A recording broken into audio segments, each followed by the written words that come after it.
Hi நமஸ்தே, நான் உங்கள் friend Jaya Srinivasan. Welcome to veggies recipe. இன்னைக்கு வந்து மார்னிங் பரபரப்பாக ஓடிட்டு இருக்கிற பிஸி மாம்ஸ்க்காகவும் நம்ம சாப்பாடு நம்ம கையாலே சமைச்சு சாப்பிடணும்னு நினைக்கிற பேச்சுலர்ஸ்க்காகவும் 2 மினிட்ஸ்ல ஈஸியாக செய்யக்கூடிய ஒரு வத்த குழம்பு.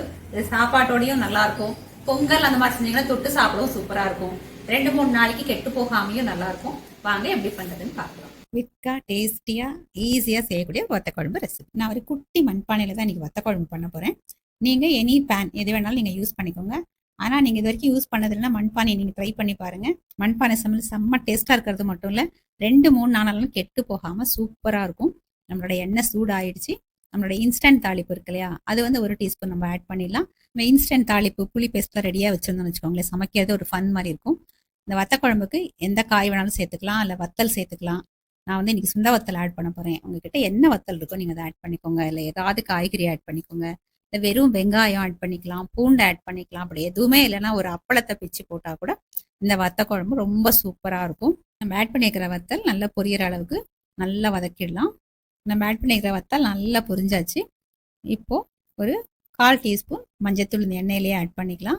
Sambar powder 2 teaspoon. Any brand, நீங்கள் எந்த பிராண்ட் வாங்குறீங்களோ அதை நீங்கள் இந்த எண்ணெயிலேயே நீங்கள் ஆட் பண்ணிக்கோங்க. உப்பு தேவையான அளவு ஆட் பண்ணிக்கோங்க. நல்லா மிக்ஸ் பண்ணிவிடுங்க. நம்ம போட்டுக்கிற சாம்பார் பவுடர் இந்த எண்ணெயிலே நல்லா பொரிஞ்சிடட்டும். நல்ல ஒரு வாசம் வரும். இப்போ அதில் 100 to 150 ml வாட்டர் ஆட் பண்ணிவிடுங்க. 1/2 டீஸ்பூன் புளி பேஸ்ட் ஆட் பண்ணிவிடுங்க. புளி பேஸ்ட் ரெசிபி வந்து நம்மளோட சேனலில் டீட்டெயிலாக கொடுத்துருக்கேன், ஆல்ரெடி செக் பண்ணி பாருங்கள். இது வந்து ரெடி டு யூஸ் தான். அப்படிங்கிறனால புளி பேஸ்ட் ஆட் பண்ணதுக்கப்புறம் நம்ம ரொம்ப கொதிக்க வைக்க வேண்டிய அவசியம் இல்லை. ஒரு கொதி வந்தால் போதும். கொஞ்சமாக கருவேப்பிலை நம்ம இருந்தால் ஆட் பண்ணிக்கலாம், இல்லைன்னா பரவாயில்ல. நம்ம ஆல்ரெடி தாளிப்புலையும் கருவேப்பிலை சேர்த்துருக்கோம், அந்த வாசனை இருக்கும் கண்டிப்பாக. உங்கள்கிட்ட அவைலபிளாக இருந்தால் பிச்சு இப்படி ஆட் பண்ணிக்கோங்க. குழம்பு ஒரு கொதி வந்தாச்சு.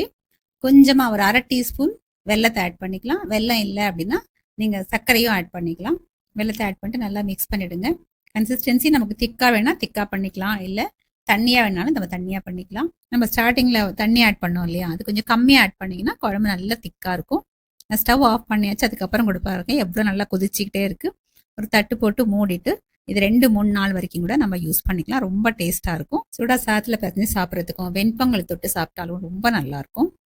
ஈஸியான ரெசிபி பார்த்துட்டோம். நீங்கள் கண்டிப்பாக ட்ரை பண்ண போகிறீங்க. ட்ரை பண்ணி பார்த்துட்டு எப்படின்னு எனக்கு கமெண்ட்டில் சொல்லுங்கள். சேனல் சப்ஸ்கிரைப் பண்ணுங்கள், எனக்கு மோட்டிவேஷனாக இருக்கும். லைக் பண்ணுங்கள், ஃப்ரெண்ட்ஸ் அண்ட் ஃபேமிலியோட ஷேர் பண்ணுங்கள், பெல் ஐக்கானை கிளிக் பண்ணுங்கள். டெய்லி நம்ம அப்படி மீட் பண்ணி பேசிகிட்டே இருக்கலாம். தேங்க்ஸ் ஃபார் வாட்சிங்.